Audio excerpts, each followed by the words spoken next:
Mind, sports, and entertainment video. My name is Wood. Had to jump in with a little bit of Pay Me No Mind television for some afternoon Wood. And as you saw in the title, I'm discussing HBO's show Succession, which is in season three. I'm watching a bunch of stuff right now, and it's kind of hard to sit down and do, episode recaps for everything. So really quickly, with what I am watching, Apple TV Plus's Swagger show uh, is in my top two or three series that I'm watching right now. Yellowstone is back. Tons of stuff jumping off in Yellowstone. We actually got a pretty important reveal on Yellowstone from last year's finale. So that's a lot is going on with Yellowstone. Insecure on HBO.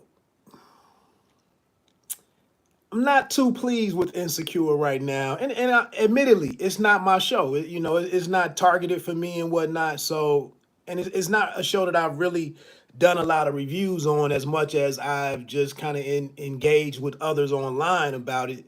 But the way that they're finishing off their fifth and final season, I think they mailed it in. And I think it was some cowardice or just the inability to finish what they started at the end of season four. So Insecure has kind of been downgraded for me. What else? I've grown a little warm on Apple TV Plus's The Morning Show, but I just needed a moment to get back to it. Nothing about the show itself has kind of turned me off or anything. I just need to find time to get back to it. I did finish season two of Apple TV Plus's Truth Be Told, and it was a pretty good season. I just think it kind of changed up a little bit from what it did in season one, and I'm interested to see where they take it. I thought there was one other, and then also on network television, Chicago PD. Um, Voight, the sergeant that runs the intelligence unit on there. I like Chicago PD, man. It's one of my favorite series that's out there, and it's on regular TV or network television on NBC on Tuesday or Wednesday nights. And Voight is a pretty I don't know if you say he's a dirty cop for the right reasons, but he's embroiled in the middle of some stuff that I don't know how he gets out of it. And I actually had to check out there to see if there was some storyline or some news or some reports out there about him leaving the show, because his character could be in handcuffs in an episode or two based on where that show is. So I'm very interested to see how that plays itself out. Getting to Succession. As you know, Succession is about the Roy family and their family business, which is Royco Waystar, a huge or multinational conglomerate, media conglomerate. And based on the title Succession, between these three siblings, they're trying to see. The show is all about who's going to succeed Logan Roy, the father, who's played by Brian Cox, who's going to succeed him in leading the company. And so here in season three, at the end of season two, the oldest son, Kendall, was supposed to fall on the sword for the family and basically give himself up, because the government was launching an investigation into some payoffs, some sexual assaults, maybe even a death or something that happened in the they also, in this conglomerate, they also have an amusement park slash cruise line segment of the business. And this happened years ago, and some stuff came out. And so, in order to get the DOJ, the Department of Justice, off of the company's back, and to not come for more blood and more incarcerations or convictions and whatnot, they spent a lot of time last year deciding who would take the fall so that the family could move forward. And Kendall was given the assignment to go turn himself in, basically. But what Kendall did was he betrayed everybody at this press conference that he went to go do, and he aired out all of the dirty laundry and invited the DOJ, or it helped to advance the investigation into what happened. So then we start this season, and now obviously Kendall is a man on his own island against his father Logan and his sister Siobhan or Shiv, and brother Roman, younger brother Roman, played by Kieran Culkin. So that's what we've been sorting out for these first 7 episodes, is Kendall against the family. And Kendall has made some attempts to recruit Shiv and Roman over to helping, because he really thinks that their father, he doesn't understand why nobody sees that their father is kind of a dinosaur and he's incapable of leading the family business into the future, with news moving away from TV stations or networks and moving on to people's phones, and being ran by tech and digital, videos and or digital content and all of that type of stuff. And Kendall believes he knows how to lead, the family business moving forward, but their father is their father. One thing that was real dope in the last episode or two was that Kendall, he tried to bring Tom, the character Tom, who is Siobhan's husband. So he's in the family, but only by marriage. But he tries to go and approach Tom to see if Tom will come over alongside him. And Tom, incidentally, was the person, he went to his father-in-law, Logan, and volunteered to take the fall for the family in case anybody needed to go to prison. So he's been worried for episodes about going to prison. He's been researching what prison life is like, and it's federal penitentiary versus one of the state spots. And so he's been just overcome, with what his reality could be if he has to go serve time. And he's very, he's super interested in whether or not the family and the lawyers that they've retained can work something out for him so he can avoid actually going to prison. So Kendall sees him as the weak link that he could probably poach from their side. But Tom is he's kind of powerless. And the reason why Tom would do the time is because Tom was actually, he became like the manager of the amusement parks and the cruise line side of the business. So obviously he could just, and he led, well, I won't go there, but it's a reason why he could go do time for that. But what he did was, so Kendall pulls him out and they have this meeting, and it was one of the better scenes this season where Tom was like, you know what? I'm not going to join up with you. He said, because since I've been around the family, I've watched you get screwed over time and time and time and time again. He said, and your father, he might have his weaknesses and he might be a dinosaur, and he might not know he might not be up on all of what's trending and what's current and how the business is shifting. He said, but I've never seen your father get screwed over once. He said, so I'm rolling with him. Now, the other thing, I think my major problem with this season, the shortcomings of this season, and I think I just saw something, a Los Angeles Times or LA Times article that was talking about why this season is flat compared to season 2. And I want to say that I think it might appear to be flat because my problem with this show could be the results of them trying to write and film the show during COVID. And I don't know how that might have affected what they could do with the show, or how they could film it, how they could shoot scenes and whatnot, because of whatever COVID related protocol might be out there. So maybe that's why I'm getting the feelings, or I have my the way my outlook towards the show is where it is. So what my problem is for the show this season is that it's almost like the scope of it has been shrunken, and now it's just so much camera time and so much time is spent with Roman and Shiv, with their father, with the 4 or 5 other top executives uh, under Logan, and they've all been kind of like constantly,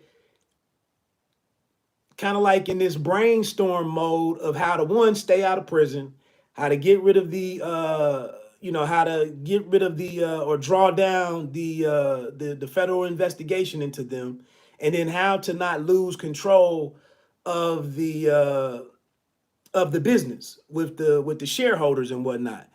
And so it's just been episode after episode after episode of the whole cast sitting in one room trying to do all of this problem solving. And it's like Logan is just, he moves into this room. Everybody come here, pitch me this. How should we do this? Let me hear you. And he's like listening to them to make decisions on how he wants, how he's gonna rank them and how he relies upon them for other stuff. So they're all just constantly trying to one up one another. And that's what we've been left with this entire for this season. And that's just kind of a change, a little bit of a change from how things played out in seasons 1 and 2.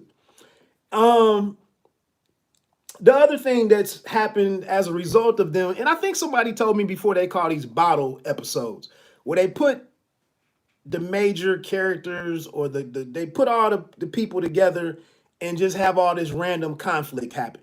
And this is something that turned me off immediately with Empire, the season and a quarter that I gave it. But here, earlier in maybe episode 2 or 3, the siblings meet up, and Kendall is trying to convince Roman and Shiv to come with him. Roman will never turn his back on his father, even though his father has him all messed up mentally and traumatized or whatever. He's never walking away from his father. And then Shiv, who's just been brought into the family business from being a political consultant, she was never involved with the family before. But now she's around, and she truly believes that she should be running things because she's the best out of the 3. But what happens was, when they meet up to have this this quote unquote threesome, so that they can see what they're gonna do, Shiv is somewhat listening, and maybe because of her political background, she's listening to Kendall to see if it makes sense to possibly back him. But she knows she doesn't want to betray her father. Roman is strictly there on his father's eyes and ears in the room. He ain't doing nothing. But what they do is they spend like a whole episode just insulting each other. And the writers of the show are excellent. I mean, all the bars, the jabs, the insults, the inappropriate comments, the most unbelievable stuff that any group of siblings would say to one another, and then still at the end of the conversation be able to hug one another, even though they're disappointed that whoever was trying to accomplish something didn't get it done. But he had to take a shot at it. Kendall had to take a shot at it. So that's one thing that kind of turned me off. Like, it's just an endless amount of insults, and they're all good. I mean, whether it's Kendall against the 2 of them, or whether it's Roman against Shiv, or whether it's Shiv against Kendall, it's all, and that's the thing. This dialogue has kind of taken this drama to a an hour-long sitcom because of all of the wisecracks and the insults. And so I'm sitting here watching it like, well, how did we go away completely from all of the drama and the suspense and whatnot to now I'm just sitting here watching an hour-long comedy. So I think the show has kind of lost itself a little bit. But again, maybe that's because they couldn't get out and shoot scenes at this location and here and there, and maybe that's why they've just drawn the family together, and that's where the storyline and that's how the storytelling has unfolded. I don't know. The other thing here, the performances continue to just be excellent. Kieran Culkin as the damaged and traumatized, sexually deviant uh, Roman. But and the thing is, Roman really excels when he's given a specific mission by his father. Uh, you think he's a cut up and a screw up, but he's really a people person. And he's able, since he's been so damaged and mistreated, he's able to allow anybody to make whatever comment they want to him, and he's unflappable. It doesn't change him in any way. He still just wants to close the deal. So that's kind of where he's grown up. Kendall, his character, you just feel sorry for this kid. Like his drug abuse, his drug addiction and struggles with addiction, and the fact that he can't now he can't really do he can't he's outside of the family and outside of his doing anything in the business. He's just trying to fill that void in his life without turning to drugs necessarily. So it's a couple of episodes in here where things really go south for him, and he's really in some vulnerable moments, and you kind of feel sorry for the guy. But the actor who plays him, Jeremy Strong, has this real, that's another thing, and I got to get off of here, but during that meeting where he was trying to recruit his brother and sister, he said about 20 times like he was trying to reset everything, and he kept using these analogies. I think one of them was like, I'm trying to get a clean container or a clean room, something he said. But he used like 20 of these analogies of like starting anew. And it just became repetitive. And it's like, man, this scene is drawn out forever. And then they would crack some jokes and insult him. And then he'd start again. Well, come on, let's sweep all this under the rug and start with a clean slate. And then they would, so that was just came to mind. But his character, his performance is pretty good. Shiv, who's played by Sarah Snook, I like her too, because what they're doing with her is, even though she's family, she's still running into the situation that the good old boys thing and this patriarchal influence over everything, and like nobody wants to take her serious, despite the fact that she is probably neck and neck with Kendall as the best choice to succeed their father, but she just doesn't have the experience with the company. But even though, and her father has dangled, I'll make you the president of the company, I'll make you the CEO of the company, or accept this president spot and get some seasoning before we move you over. He's manipulated her a few times, but she still thinks he's the best person to be aligned with because he calls the shots. But you just see her, now that she is the president and she's trying to do different things and she's had some success with some of the decisions that she's made and some of the moves that she's made, her father admonishes her for her ambition or, for her being audacious and whatnot. So that's a storyline to watch. And then also the absolute comic relief of the show continues to be Nicholas Braun as Greg Hirsch. Greg is, he's a cousin. But he came out of nowhere in season one. He came from outside the business, and they've been bringing him along, but he just doesn't fit in with these sharks. And you don't know if they like Greg. They feel sorry for Greg. He's not a threat, or they despise him. You don't really know how they look at him. But they all, Shiv hasn't said a whole lot to Greg, but her husband Tom has been Greg's boss a lot of the show. And it's almost because now that Shiv is the president and is Tom's boss in the office, while he might be the head of the house at home, he's in conflict of what his authority level is. So whenever he needs to feel good about himself, he goes and punches on Greg.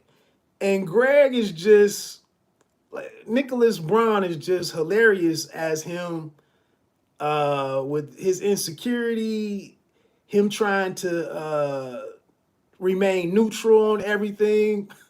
But there was one part, I'm forgetting about the older brother Con, who's not in the family business either, Connor. But they have this meeting where they're talking about who they should support as the next president of the country.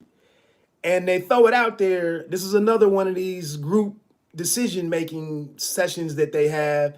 And the question, should we get behind or back Connor to become president, which Connor really wants. But he's totally